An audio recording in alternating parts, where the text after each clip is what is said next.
Welcome to Brandon Hall Group's Excellence at Work podcast. You will hear from industry leaders covering innovative, cutting-edge business, learning, and HR topics that weave current market research and technology into each episode.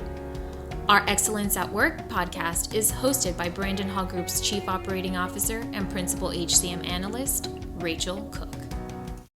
Hi, and welcome to our podcast, Excellence at Work. I'd like to warmly welcome Anna Sargsyan, the Chief Learning Officer from AllenComm's. Hi, Anna. How are you? I'm very well. Thank you, Rachel. How are you? I'm doing great, and I am looking forward to our discussion today as you share some of your experience and also examples of leadership and how to examples from the transformational work that you do around design and really helping create a exceptional learning experience. And also want to recognize you and congratulate your team for receiving 6 HCM Excellence Awards from Brandon Hall Group in 2023. We've had an opportunity to recognize you throughout the year. So, I think it's just another great opportunity that we're together to recognize you and your client organizations. You won 3 gold learning awards, 2 with PNC, 1 with Delta Airlines, another gold for talent acquisition with Delta Airlines, a Silver Leadership Development Award with Kraft Heinz, and a Bronze Learning Award with Freddie Mac. So again, we've recognized you in the past, and so it's exciting though that we have this opportunity, because it takes a lot of effort to not only apply to the awards, but the effort that your organizations, your clients have attributed to their teams and their organization, being able to show impact and to create these experiences is phenomenal. So congratulations. Thank you. Also, thank you for being a partner of Brandon Hall Group as a Bronze Smart Choice preferred provider. We appreciate the relationship, and it truly allows us to have a greater understanding and to be able to share with our community the work and the initiatives that you are involved in. And before we get started, we've had you on the podcast before. It's been, I think, a few years now. So let's just reorient our community and listeners a little bit about who you are. You are, as I mentioned, the Chief Learning Officer at AllenComm's for more than 25 years, working in many different capacities and becoming Chief Learning Officer in 2018. Anna has led and guided the company's instructional design and development processes, ensuring that they are based on sound learning science and emerging technologies. She also nurtured the expertise and abilities of her team. In her current role, she provides thought leadership and strategic direction for the organization, but she also works directly with clients while leading AllenComm's performance consultants and instructional designers. Her work has contributed to more than 500 industry awards. Wow, that's amazing. Thank you, Rachel. I'm so excited to be here. Thanks for the opportunity. Thank you for being here. And let's get started for what we are talking about today, designing a transformative leadership learning experience. What, from your experience, and you've certainly couldn't be any better person to share what is AllenComm's approach to leadership training? So first of all, I wanted to let you know that we've noticed that a lot of our clients, starting like last year, they're coming to us for leadership development journeys. And I call journeys because, and I'm so glad we're not calling it journey program or journey training, because I usually use the word learning, because training is more kind of like it applies to an event, and this is not an event by any means. So it's a leadership journey. And we know that being a leader in these disruptive times is not that easy. And the companies, they revamp their leadership, they grow the leadership, and the most important part is to really foster the growth mindset. And so we start with the leadership because leaders are the ones who lead by example and they inspire their teams. And so we had several leadership journeys that we developed, and I wanted to share some of our approaches and our philosophy. So let's just kind of start with kind of a framework, like who, why, where, and how. I know this is not new by any means, but I think it's just easy to kind of visualize who our leaders are, who is the audience. And we start by really working with our clients to understand the change that is happening in the organization and their business strategy. Because a leadership strategy should be aligned with the business strategy. And then when we design the leadership development journey, it has to also align with the leadership strategy. Now, when I say leadership strategy, it means that that's how I started, how they want to revamp the leadership in the organization. I talk about what I'm talking about is the leadership style.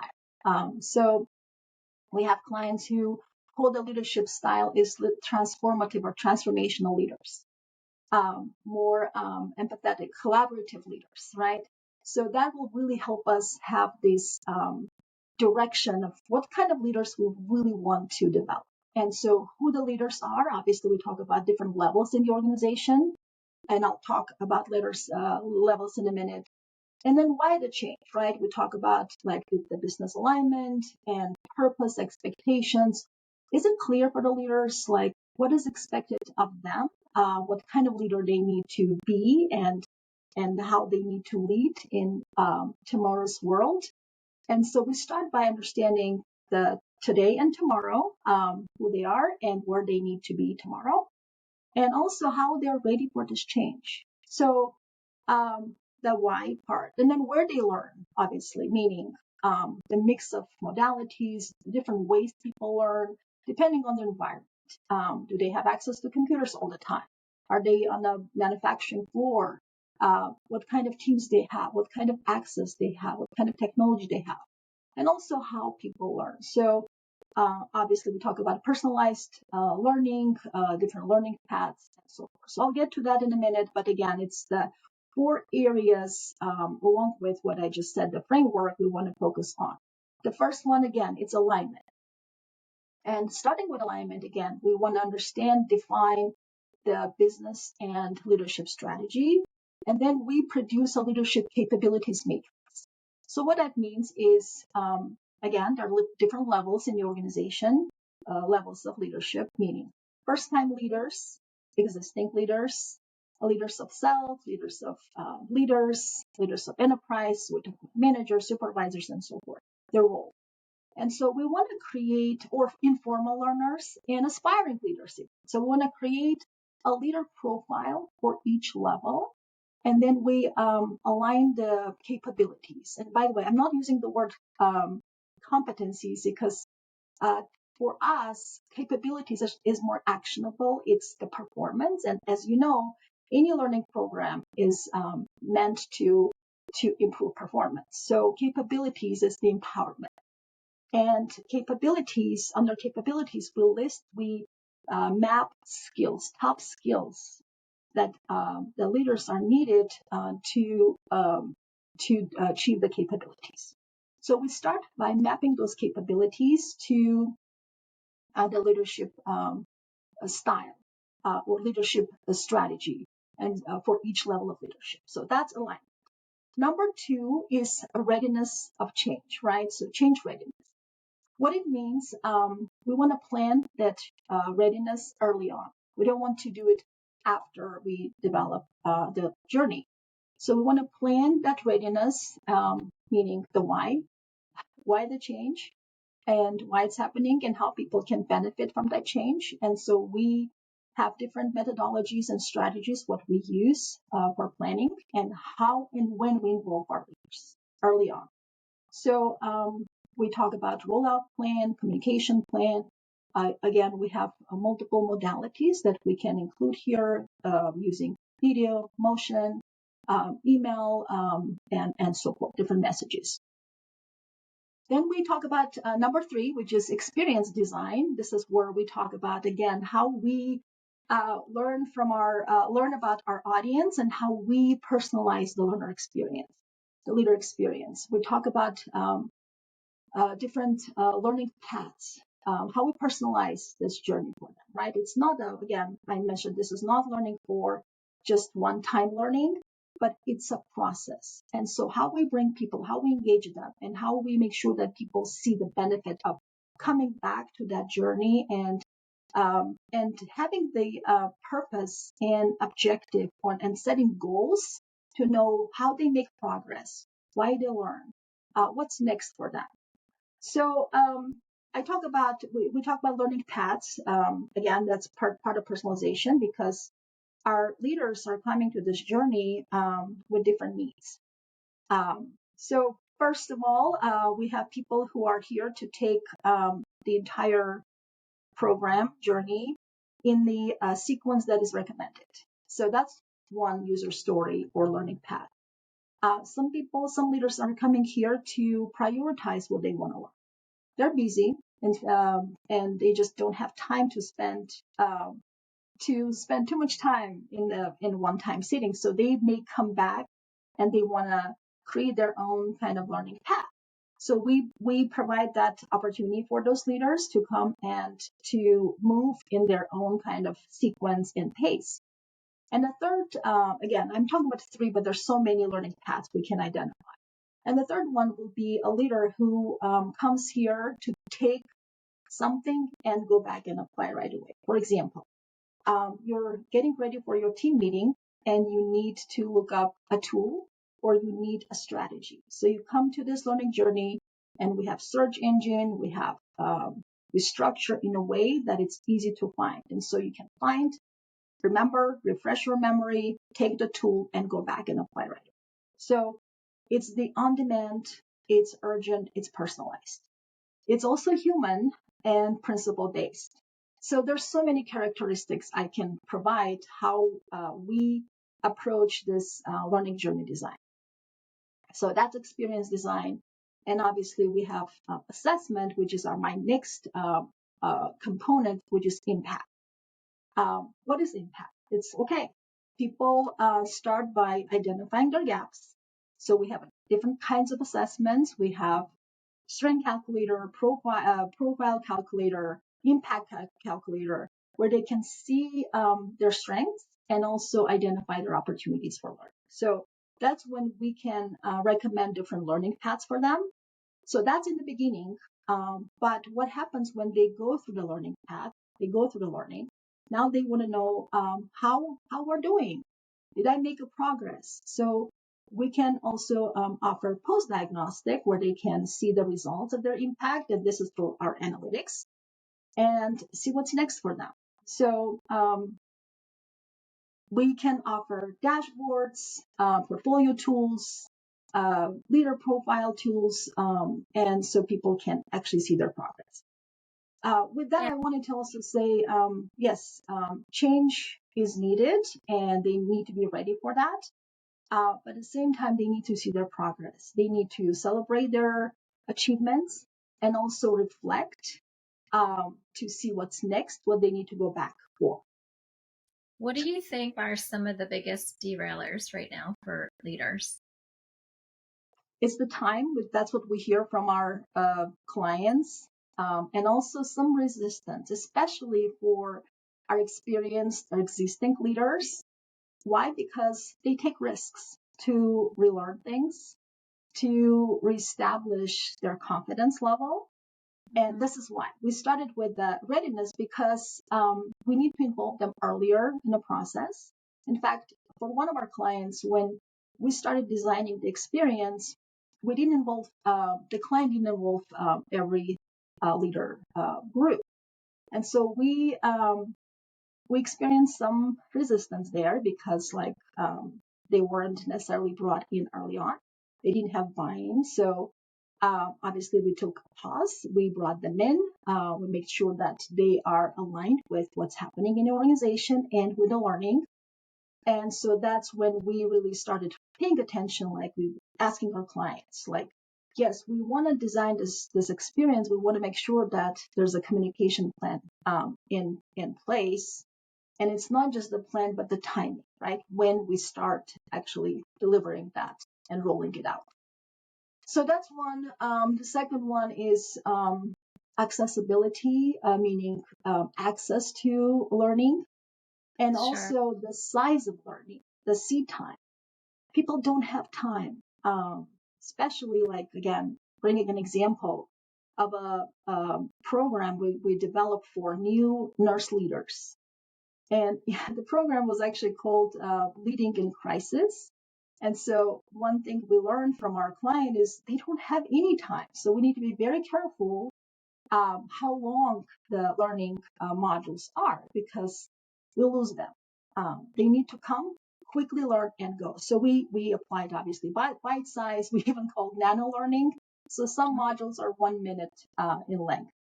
And so that really resonated with the learner. And I want to go back to, you talk about capabilities and skills, and we've had a lot of discussions and studies around these topics. What do you find what is more important for a leader, the capabilities or the skills that they have? What do you think would I can contribute? separate them because let's say capability is the action, right? We want people to communicate effectively, timely, and show empathy when they're providing feedback, for example, to their team members. So what kind of skills they need to have in order for them to be empowered and be capable of providing that kind of feedback. So imagine this: if we have capability of providing effective feedback, timely feedback to our team members, what kind of skills they need to have in order for them to be successful.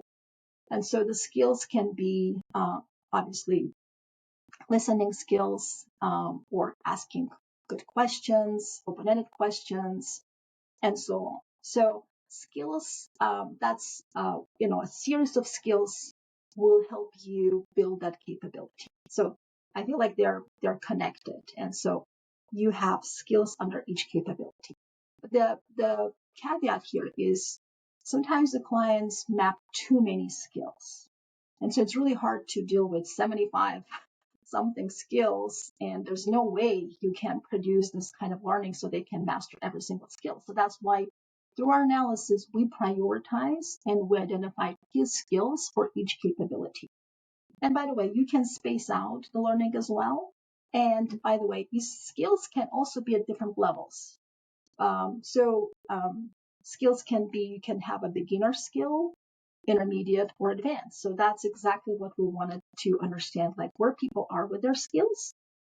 But it's also, sometimes it's not even a lack of skills, it's how they apply those skills. That's why we talk about capability, right? They may have a skill, but they don't know how to apply it. They need more practice how to apply the skill to really achieve those results. So there's so many nuances we want to make sure that we understand, and we're targeting those learning activities, modalities, and support to really elevate those skills and really identify the power within each leader, because they have a lot of skills, but how we bring them to light and how we accentuate and emphasize them, I think that's what we're trying to do. And also, I believe the consistency of being able to apply them, where at times you often see leaders that they sometimes come across excellent, or are, they are communicating just as you expect them to, or and then at times they fall short. And sometimes I think too, being able to have that assessment to understand where they may derail, or what is causing them to lack this level of consistency. And I'm seeing also more and more ways to kind of understand kind of that emotional psyche, or that well-being that that leaders or people in the workplace how we can measure that or understand, where they are and how they're showing up. I think it's such a great point. You're right. It's being aware, and also to assess themselves and know like what they're lacking, because sometimes you can tell them that they have the skill, but it's not, they're not acting as expected. And what came to my mind is for one of our clients, we developed this leadership training for actually executives. And obviously we have different assessment tools. We have diagnostics, multiple choice questions, lack of skill questions. But this one, there was a huge change readiness aspect to it. So we actually put the learner in a so-called cold case simulation where we didn't provide any ongoing feedback. They were just thrown in this problem to solve the problem. They were new leaders in the context of their work, new leaders with 3 team members. And so they had to go through this workflow and see how they can achieve to the results that were expected. And so they could see through that simulation that they weren't achieving those results. And so that was very powerful for them to check their own kind of skill application and their own skills and really see where the gaps are. So we have so many different variety of methodologies and strategies we use to identify, to cater to each type of leader, depending on who we have as a learner and what kind of gaps they have, and not just the lack of skills, but sometimes, like I said, it's not the lack of skills, but the level of proficiency and the application. So there's so many nuances, and we are trying to really determine this when we start architecting and designing our journey. Helping them reach their full potential. Correct. And making it practical and relevant for them. Otherwise, we'll lose them. That's fascinating. And yes. As we wrap up our chat today, what else is on your agenda for 2024? Good question. So we launched our new service last year, staffing service, and it should be on our website. We can augment learning and development teams by providing different expertise for their teams. We also started working on advisory services. So one of them is performance consulting advisory service, where we can provide that readiness I talked about, or even help our organizations to establish the type of leadership they need, even style or model. And again, our approach is style and model agnostic, so we can work with any style if the client can determine, or we can help the clients determine the style, and we can really help them with the capability matrices, and also the design. The second part, which I'm very excited about, is our technological or technical advisory services, because again, in current world, it's really hard to provide this journey and keep track of everything, especially if you have global audience and thousands of leaders. And so technology really helps bring everything together and automate things that make it easy, especially the measurement evaluation. And so advisory services will help us determine and understand the client, our client technical infrastructure, and work with their existing platforms as well to make the learning journey more effective. That's great. You really help customize it and help integrate it into their learning environment. Correct. And their business environment, which is much or greater, and you have the greater ability to align and to be more effective. I didn't mention AI, and I know this is kind of on everybody's mind. We started implementing AI in our own work with our internal teams. And, it's also buying to see the benefits of using AI. Obviously, AI can do the creative work that we're doing, but it can also help us take some of our, maybe tedious work and use AI as our virtual assistant to get things moving, have a jump start on some of our tasks. It also helps us save some of the subject matter expertise time We know that their time is very valuable. So if we can really be ahead and really understand their culture and some of the specifics of the audience in their industry, that really helps us with a jump start. With our clients, as far as products, I know a lot of our clients are also experimenting with some AI type activities, and we can also help them. We have some ideas. We also partner with some, we brought some tools in. We can create some interactions using AI. But again, it's underway, obviously, and we're working on it. We are going to be sharing a biweekly newsletter around AI, and we have been, but as you know, there's so much information out there, so we'll be sharing kind of the latest insights and just kind of helping our community and your community, which is probably made up of the same, of learning professionals and HR professionals, how to understand and make sense of all the information and tools out there. So stay tuned. We are working on that as well. And well, thank you, Anna. It was great having you here with me today. Great chatting with you, and admire all the work that you are and your team are involved in. So best of luck, and I look forward to staying in touch. My pleasure. Thank you so much, Rachel.